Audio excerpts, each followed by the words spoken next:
Good morning pala sa ating mga kaosang parents. So ito, nakabili na pala si Mrs. ng mga candy, laruan.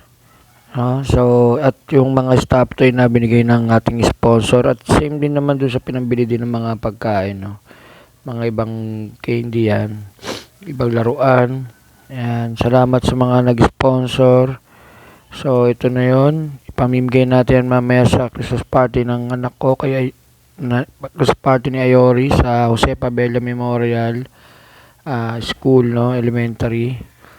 So yan, dadali natin mamaya sa school yan para pamigay sa mga klase niya at dun sa mga ibang bata na handle ng teacher ni Ayori kasi hindi natin provide yung buong school, no, yung buong bali 10 section ata sila, 20 section, di natin kaya, no, na mabigyan lahat ng bata. Kaya yung mga bata lang na handle lang ng teacher ni Ayori ang mabibigyan natin nito.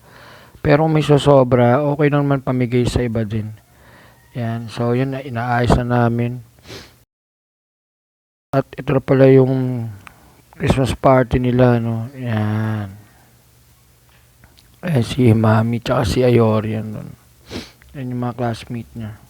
Tsaka ibang ka-section niya rin na handle ng teacher ni Ayori na pang umaga. Kasi si Ayori pang hapon. So ito, yan. Puro mga sped student yung mga nandirito. No? Kaya yan, nakaready na yung ating mga pamimigay. Yan, so yan. Hindi ko na nagawang video pa kasi teka yung cellphone ko na mabilis malobat kaya yung anak ko na lang yung nagpicture. Ayan, anak kong panganay.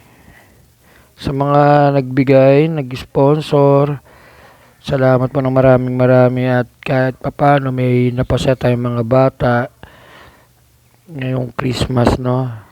Hindi dahil sa inyo, hindi din siguro ganun kalaki yung magagawa naming bagay para sa mga bata na may may special needs.